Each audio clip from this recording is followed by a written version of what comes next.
میں gents wash room کی طرف آ گئی کہ شاید اس طرف کوئی نہ ہو، واقعی ادھر کوئی نہیں تھا۔ میں ادھر ادھر دیکھتی جلدی سے ایک واش روم کے اندر گھس گئی، دروازہ مجھے لاک کرنے کا خیال ہی رہا۔ میں دوپٹہ ایک طرف رکھتی جلدی سے واش بیسن پر جھکی، قمیص کو آگے سے پکڑ کر دھوتی میں مگن سی تھی اپنے کام میں۔ یار بس ایک دو دن تک لگاتا ہوں چکر تمہاری طرف، آف کورس ڈنر بھی تمہاری طرف کروں گا۔ وہ مسکراتے ہوئے فون پہ اپنے دوست سے مخاطب تھا، وائٹ شرٹ، بلیک پینٹ اور بلیک ہی کوٹ بازو پہ لٹکائے اپنے فرینڈ سے بات کر رہا تھا، ساتھ ساتھ واش روم کی طرف بھی بڑھ رہے تھے۔ آف کورس یار، اب وعدہ کیا تو نبھاؤں گا، ملک خلیل وعدہ نبھانے والوں میں سے ہے، ڈونٹ وری یار۔ وہ کہتے ہوئے واش روم کا ڈور کھولتے ہوئے اندر آئے۔ وہ شیشے میں کسی مرد کا عکس دیکھ کر ایک جھٹکے سے پلٹی، وہ آنکھیں پھاڑے اسے دیکھنے لگی جو خود بھی ٹھٹک سا گیا تھا۔ وہ گہرے گہرے سانس لیتی باہر کی طرف بھاگی، جب اس نے پلٹ کر اسے آواز دی، وہ رکی نہیں، پلٹی نہیں۔ آپ کا دوپٹہ، اس نے اسٹینڈ سے دوپٹہ پکڑ کر اسے پکڑایا۔ آمنہ نے بنا پلٹے دوپٹہ پکڑا۔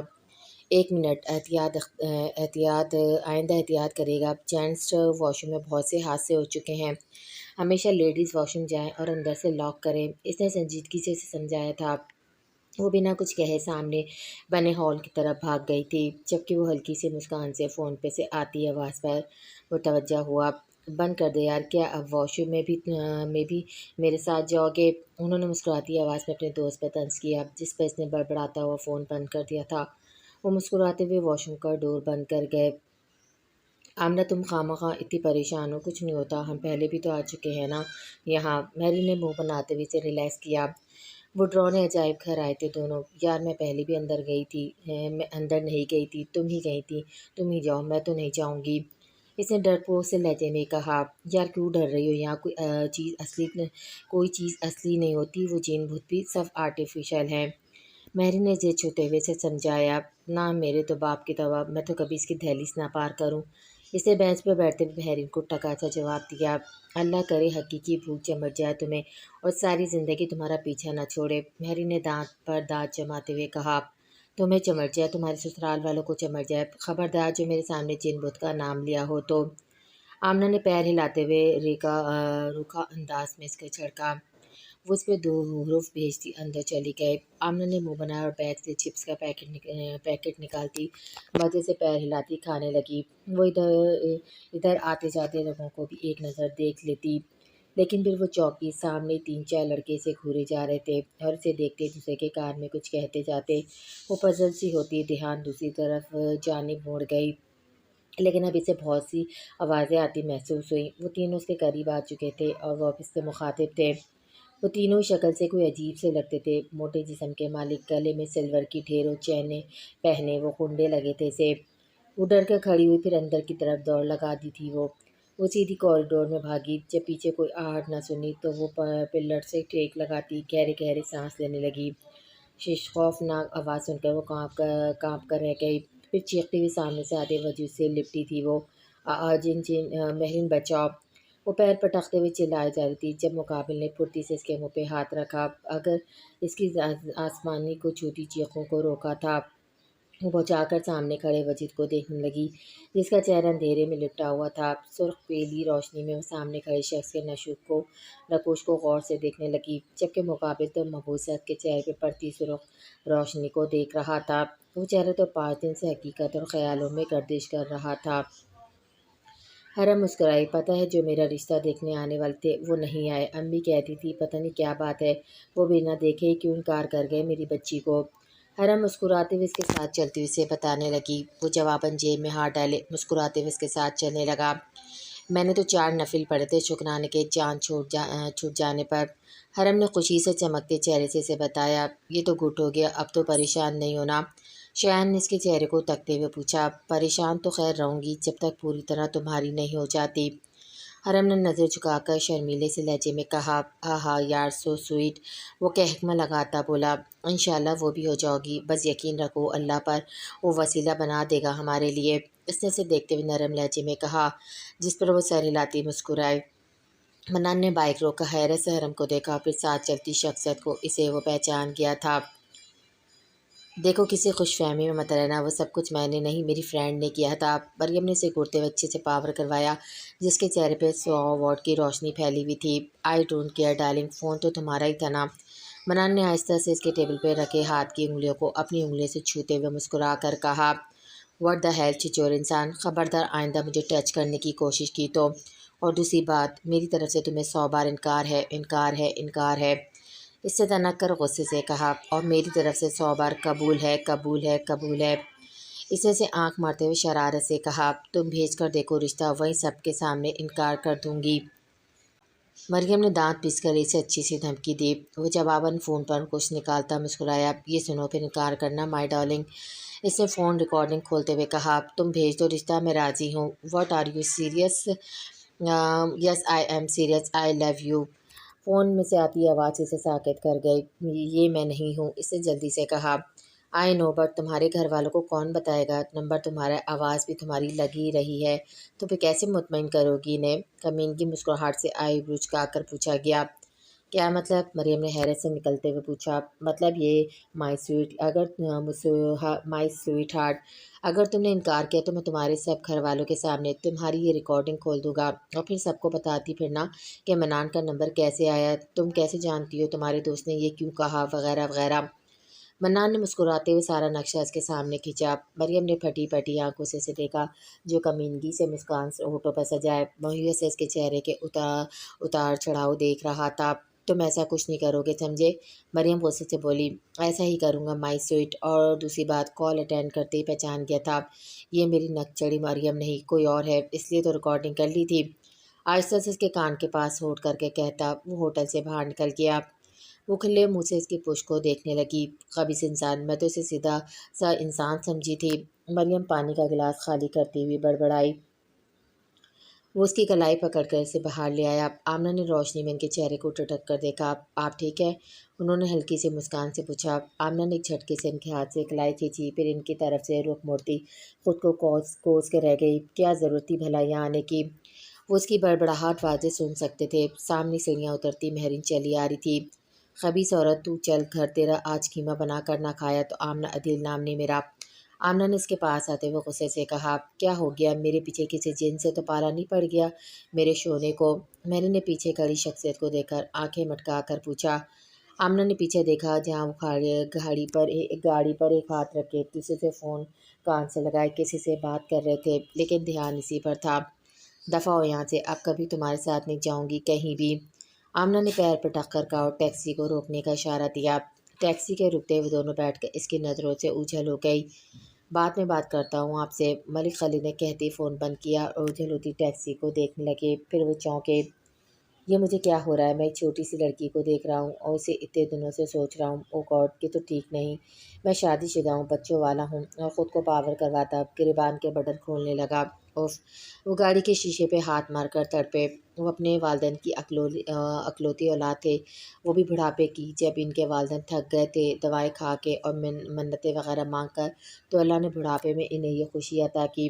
انہوں نے اس کی پیدائش پر آس پاس کے 7 گاؤں میں مٹھائی بانٹی، صدقے دیے، منتیں اتاری۔ وہ خوش شکل تھے اور ایک سلجھے ہوئے انسان بھی۔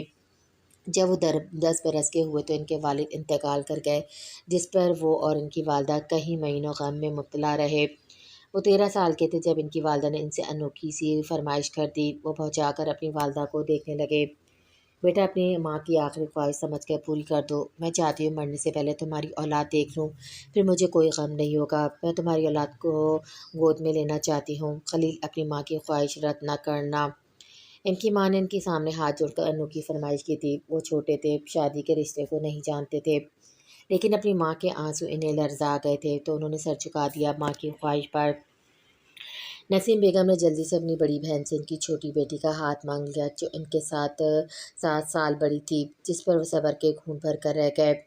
ازواجی زندگی کے بارے میں ان کے بڑے کزنوں نے انہیں گائیڈ کیا۔ وہ خاموش ہو گئے تھے۔ شادی کے بعد عجیب عورت تھی سالیہ، جس نے انہیں بیوی والی کوئی خوشی نہیں دی تھی، بس وہ اس رشتے کو مارے باندھے نبھا رہی تھی، کیونکہ وہ جسے پسند کرتی تھی۔ اس کی ماں نے اس سے نہیں، اس سے 7 سال چھوٹے کزن سے بیاہ کیا سے۔ وہ شہر پڑھتے تھے، گاؤں بھی ہر ہفتے چکر لگاتے۔ اللہ نے انہیں بہت جلد باپ بنا دیا تھا، جس پر سالیہ تو نہیں، پر وہ اور نسیم بیگم بہت خوش تھے۔ سالیہ نے ان سے کبھی لڑائی جھگڑا نہیں کیا۔ وہ چپ چاپ رہتی اور وہ بلاتے تو بھی کوئی بات نہ کرتی، بس خود میں مگن رہتی یا گھر کے کاموں میں۔ زندگی گزر رہی تھی۔ اللہ نے انہیں 3 اولادیں اور ایک بیٹی دی۔ وہ خوش تھے، بس دل میں کئی خلش بھی تھی۔ کچھ ہی عرصے بعد صالح ہارٹ اٹیک سے انتقال کر گئی، جس پر انہیں صدمہ تو لگا، لیکن پھر اپنے بچوں کو دیکھ کر جینے لگے۔ نسیم بیگم نے سب بچوں کو پالا تھا۔ ان کے بچے جوانی کی دہلیز پر آ چکے تھے۔ نسیم بیگم بہت بوڑھی ہو گئی تھی، لیکن بچوں کی شادی دیکھ کر وہ اس جہاں سے آسودہ حالت میں گئی۔ وہ بالکل بھی جوان بچوں کے باپ نہیں لگتے تھے، بلکہ ان کے بڑے بھائی کہتے تھے سب انہیں۔ بچے سب اپنی لائف میں مگن تھے۔ جب ان کے دوست نے انہیں لندن بلایا، وہ بھی آب و ہوا چینج کرنا چاہتے تھے، سو لندن آ گئے۔ وہ ایک آرٹسٹ بھی تھے، اس چیز میں انہوں نے بہت نام کمایا تھا۔ آمنہ کو دیکھ کر پتہ نہیں کیوں دل بچوں جیسے ضد کرنے لگا تھا۔ وہ سمجھانے ڈانٹ پٹٹ سے بھی باز نہیں آ رہا تھا، بس اسی کی تمنا کر رہا تھا۔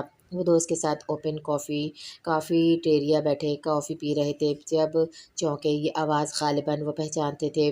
میرے گھر جب بیٹی ہوگی نا تو میں اس کا نام پیمانے نور رکھوں گی، اس نے کافی کی سپ لیتے ہوئے مہرین کو بتایا۔ مہرین نے اسے گھورا۔ شرم کرو، اپنی عمر دیکھو اور اپنی خواہش دیکھو۔ مہرین نے اسے شرم دلائی، جس پر وہ مسکرائی۔ یار پیمانے نور، کاش میں اپنا نام رکھ سکتی، لیکن اپنا نہیں تو کیا ہوا، اپنی بیٹی کا تو ضرور رکھوں گی، اس نے مسکراتے ہوئے کہا۔ اور اگر بیٹا ہوا تو؟ مہرین نے طنزیہ مسکان سے پوچھا۔ تو اس کا نام غدان احمد رکھوں گی انشاءاللہ، آمنہ نے کندھے اچکاتے ہوئے کہا۔ لیکن میری خواہش ہے میری پہلے بیٹی ہو، آمنہ نے کہا۔ اف، شادی کا دور دور تک پتہ نہیں، اور یہ میڈم بچوں کی پلاننگ بنائے بیٹھی ہیں، حد ہے ویسے، مہرین نے تعصب سے کہا۔ پیچھے بیٹھا شخص مسکرایا، جس پر ان کے فرینڈ ندیم نے مشکوک نظروں سے انہیں دیکھا۔ یہ کہیں واش روم والی لڑکی تو نہیں؟ انہوں نے شرارت سے پوچھا، جس پر وہ ساکت ہوتے ہوئے حیران ہوئے۔ تمہیں کیسے پتا؟ انہوں نے بے ساختہ پوچھا۔ ارے یار، اس دن فون تمہارا اسپیکر پر تھا، سن لی تمہاری گفتگو، ندیم نے چائے کا سپ لیتے ہوئے شرارت سے کہا۔ وہ ٹھٹ کے پھر سنبھل کر اسے جانے عزیز کو دیکھنے لگے۔ آمنہ نے اپنی یادداشت پہ تپش محسوس کی۔ آمنہ نے اپنی پشت پر تپش محسوس کی۔ وہ اچانک سے پلٹی جب ایک ٹیبل چھوڑ کر بلیک سوٹ میں ملبوس انسان پر اس کی نظریں پڑی۔ وہ حیرت سے انہیں دیکھتی جلدی سے سیدھی ہوئی۔ مہرین موبائل میں بزی تھی۔ وہ گہرا سانس لیتی، پھر تھوڑا پلٹی، ابھی بھی وہ نظریں اسی پر تھی۔ وہ دھڑکتے دل سے سامنے پڑی ٹھنڈی کافی کو ہونٹوں سے لگا گئی۔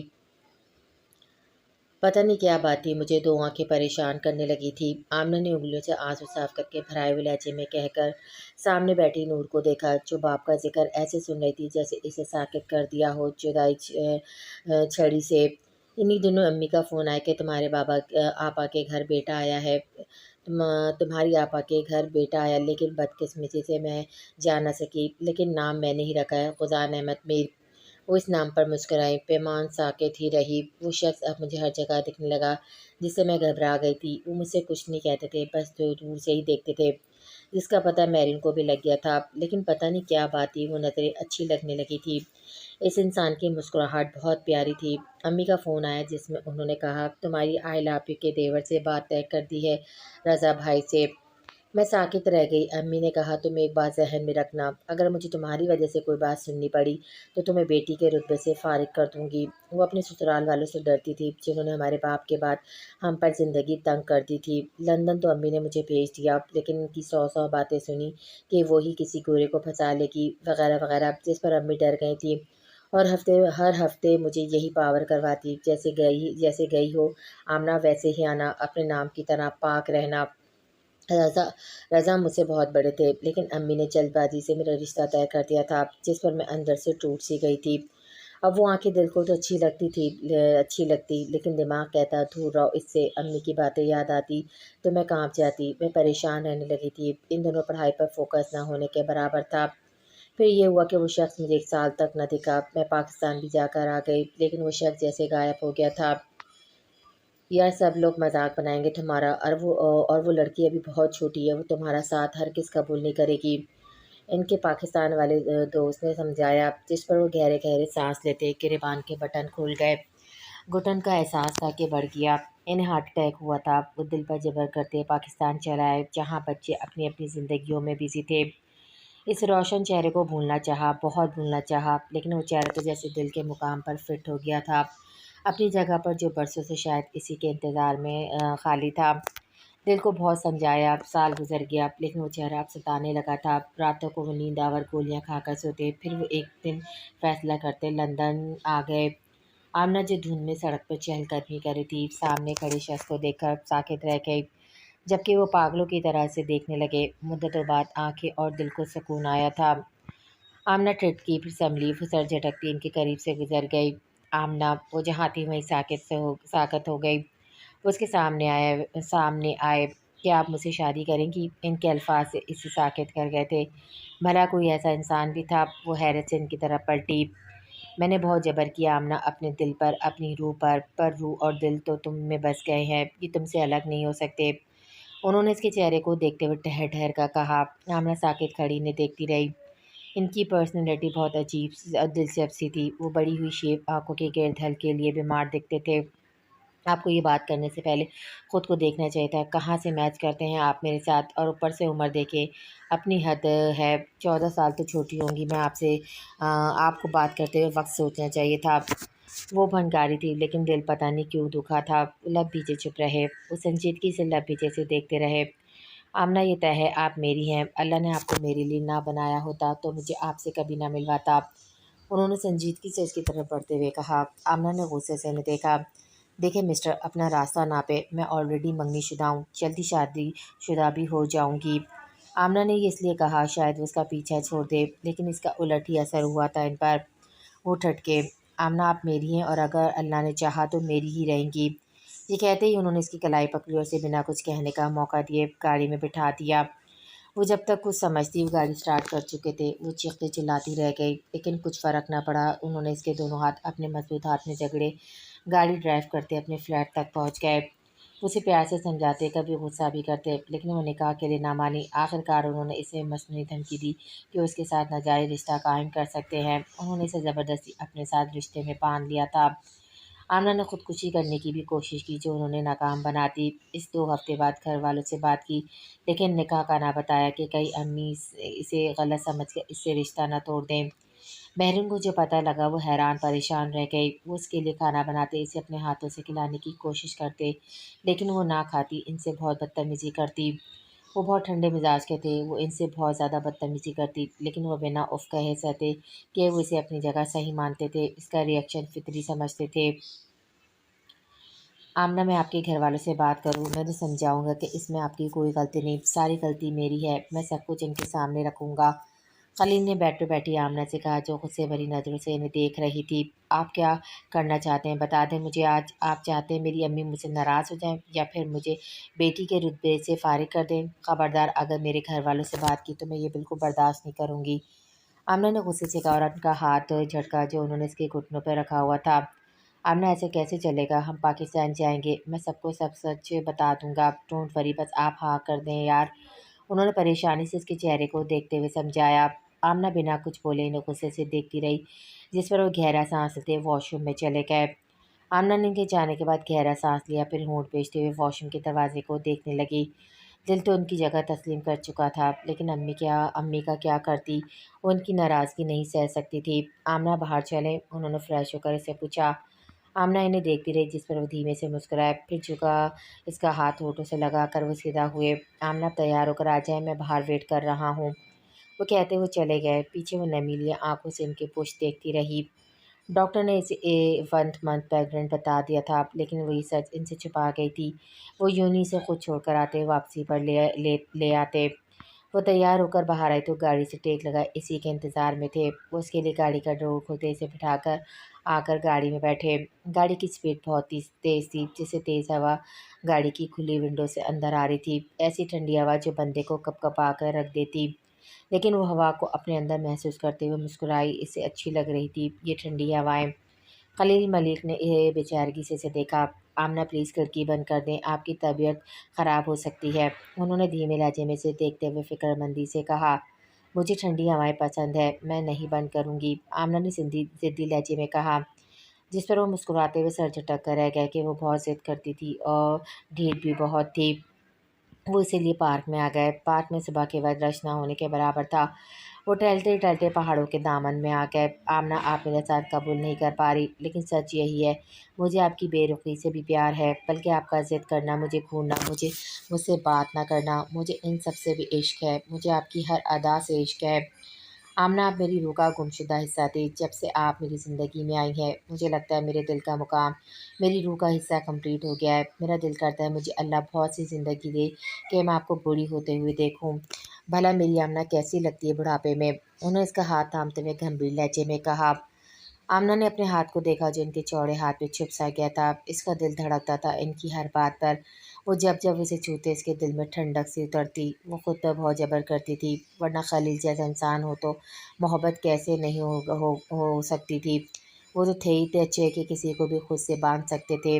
آمنہ انہیں دیکھے گئی، اس کی نظروں کے ارتکاز میں مسکرائے۔ آمنہ جلدی سے اپنا ہاتھ ان کے ہاتھ سے نکالتی سامنے بنے بینچ پر بیٹھ گئی۔ دل زوروں سے دھڑک رہا تھا، اسے ٹھنڈ میں بھی پسینے آ رہے تھے۔ وہ اسے سامنا بیٹھا دیکھتے رہے، حالانکہ وہ جانتے تھے اس کا انہیں دیکھنا تپا دیتا ہے۔ آمنہ نے آنسو صاف کر کے اسے دیکھا جس کی آنکھوں سے آنسو کے تار کی طرح بہتے اس کی گود میں گر رہے تھے۔ آمنہ کا دل دکھا۔ میں نے تمہارے بابا کا دل بہت دکھایا ہے، جس کے لیے میں خود کو کبھی معاف نہیں کر سکتی۔ اپنی زندگی کی آخری سانس تک معاف نہیں کروں گی میں خود کو۔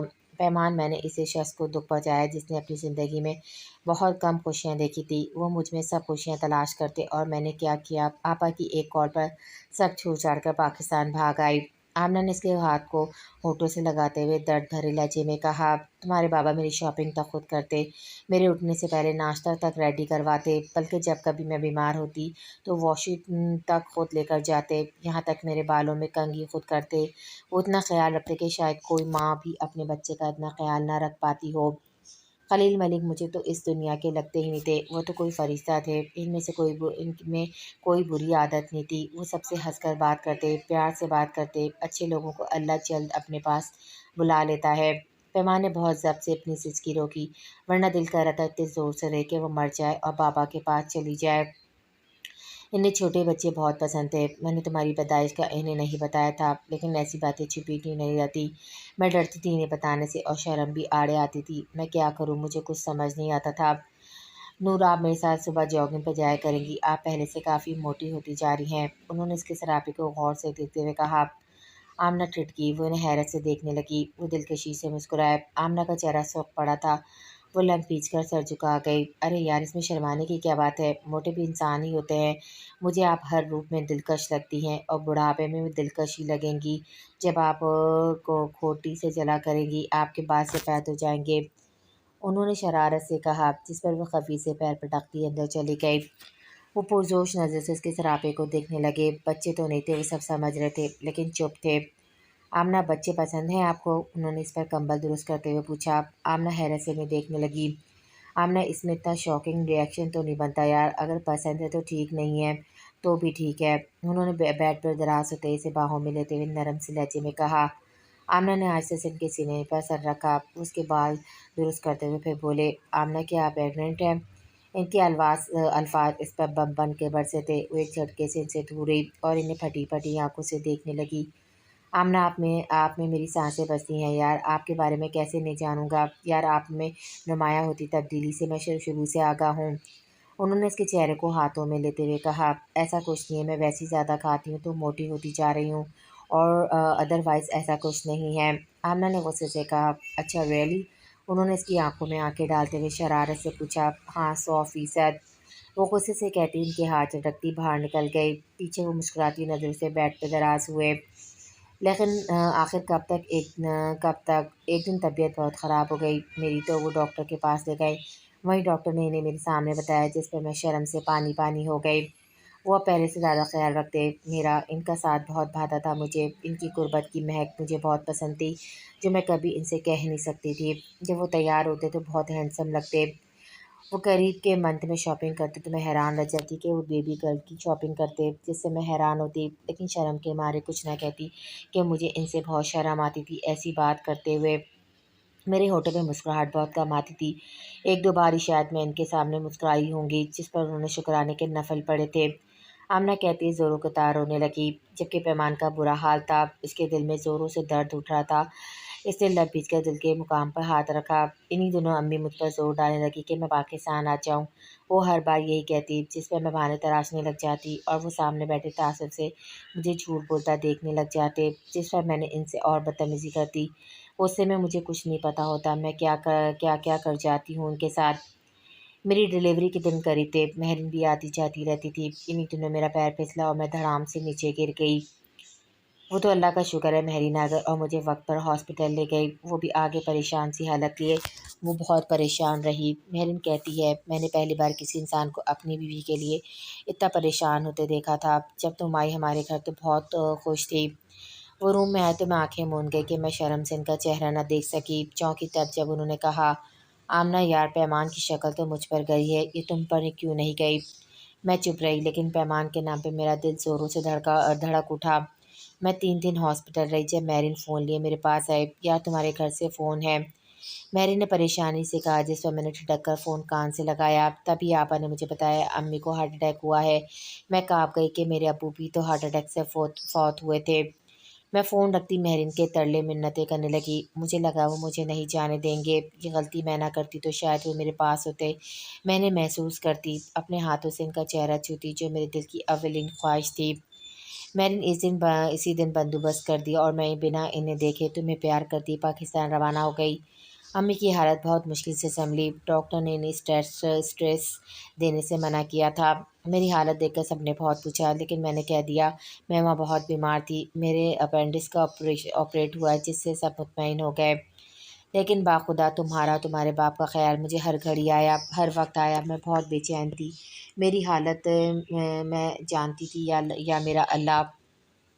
ایک من گزرا تو میں پریشان ہو گئی۔ مہرین کو بہت بار کال کی، لیکن بعد میں پتہ چلا مہرین اپنے بوائے فرینڈ کے ساتھ بھاگ گئی ہے۔ یہ سب مجھے لندن جا کر پتہ لگا۔ ہاں میں لندن گئی کہ میں نہیں رہ سکتی تھی تم دونوں کے بغیر۔ میں نے سوچا ان سے کہوں گی کہ وہ امی کو راضی کر لیں۔ امی کی بہت منتیں کر کے آئی کہ امی میرے ڈاکومنٹس ہیں وہاں، میرا جانا ضروری ہے، یہ ہے وہ ہے وغیرہ وغیرہ۔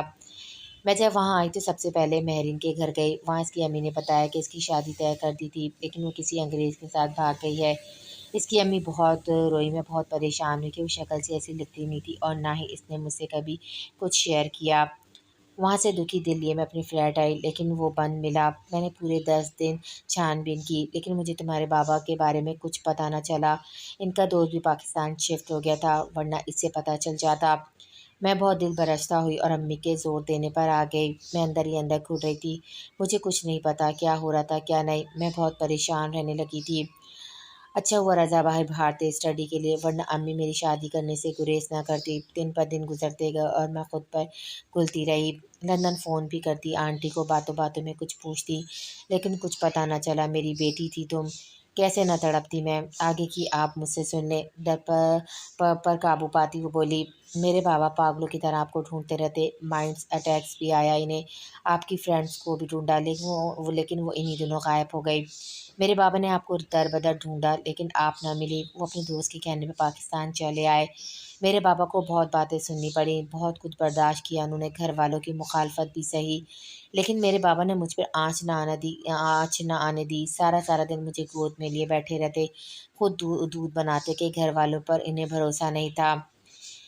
میرے بابا نے بہت تکلیفیں سہیں۔ میں جیسے جیسے بڑی ہوتی گئی اپنے ایک گرد صرف اپنے بابا کو دیکھا۔ میرے بابا صرف ایک پکار پر خود کو نچھاور کر دیتے، خود کالج لاتے، خود چھوڑنے جاتے۔ وہ لندن بھی 3-4 بار گئے، شاید وہ آپ کو تلاشنے جاتے تھے، پھر انہوں نے دل پہ جبر کر لیا اور گھر میں ہی رہنے لگے، نہ کہیں آتے نہ جاتے۔ میرے بابا نے ایک پورٹریٹ بنایا تھا، اسی ڈائری میں ہے، لیکن میں آج تک اسے نہ دیکھ سکی، میری ہمت ہی نہیں ہوئی۔ وہ ساری رات بیٹھے رہتے، وہ کمزور ہوتے جا رہے تھے، عشق نے انہیں کھوکھلا کر دیا تھا۔ وہ میری وجہ سے بھی پریشان رہتے۔ میرے بابا ہر لحاظ سے بیسٹ تھے۔ آپ کو پتہ ہے میں آرٹ بھی کر لیتی ہوں، یہ ہنر میرے بابا نے سکھایا تھا مجھے، میں نے دیکھ دیکھ کر جیتی تھی۔ آس پاس کے رویے مجھے پرفیکٹ نہیں کرتے تھے کہ میرے پاس میرے بابا تھے۔ میرے بابا کو 2 ہارٹ اٹیک آ چکے تھے اور یہ بیماری ہمارے خاندان میں بہت تھی۔ شبیر بھائی بہت اچھے تھے، وہ جب کوئی چیز لاتے پہلے مجھے دیتے، پیار کرتے، باہر لے جاتے۔ میرے بابا بہت ہی ہینڈسم تھے۔ وہ کہتے تھے نور میں چاہتا ہوں تمہیں دلہن بنے دیکھوں، اللہ مجھے توفیق دے اور میں 10 بکرے اپنی بیٹی کی شادی والے دن صدقے کروں۔ میں لاڈ سے کہتی نہیں جی، دلہن تو صرف گڑیا بنتی ہے، اور وہ مسکرا کر کہتے میری نور گڑیا ہی تو ہے، اللہ کا گفٹ۔ پھر وہ پریشان ہوتے کہ پیمان نور میں جانتا ہوں میں تمہیں دلہن بنا ہوا نہیں دیکھوں گا۔ میں نہ سمجھی سے کہتی کیوں نہیں دیکھیں گے، آپ ضرور دیکھیں گے۔ وہ فوت ہونے سے ایک دن پہلے اپنی زندگی پہ لکھی ڈائری گارڈن میں دفن کر گئے، جو کہ خوش قسمتی سے میں نے دیکھ لی۔